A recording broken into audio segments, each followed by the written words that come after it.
home sales are still up and are home prices.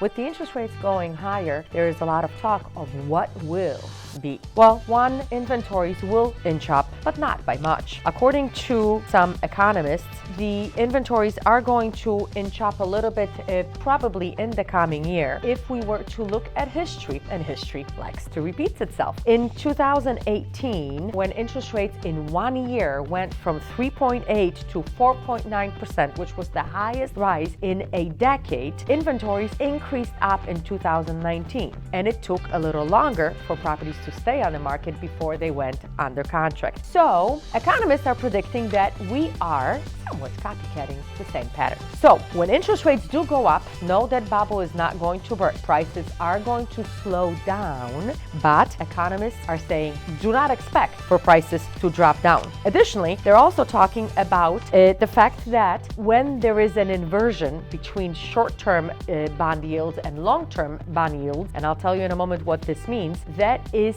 most of the time a very solid indicator of recession on the horizon. So when a 2-year treasury bill is priced higher, the yield on it is higher than a 10-year bond, that's called inversion. Typically shorter term should have lower rate and higher term should have higher rate. So when that inversion happens, it is most of the time, if you look at history, an indicator that recession is on the horizon. Talking about recession being on the horizon prior to the pandemic, so I guess it was just delayed and we're going back into it.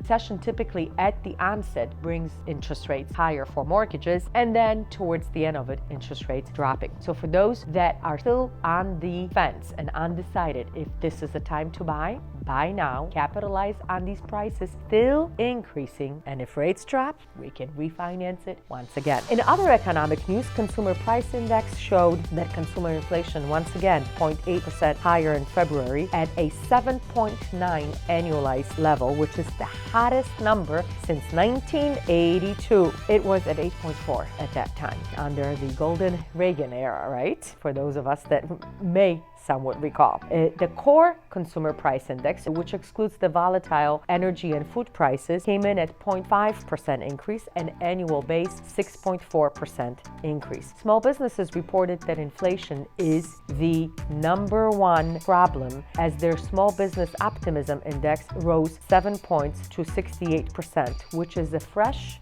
brand new record since 1974. I was only 2 years old at that time. Note that this report was for February and figures still continue rising. Did you know that in the last 10 years, homeowners collectively in the U.S. gained $8.2 trillion in equity and built real estate wealth? So for those of you that haven't yet taken advantage of the equity appreciation in your property, maybe it's time to do some debt consolidating, or maybe it's time to invest some more. Beata Bukowski coming to you from Fairway Independent Mortgage.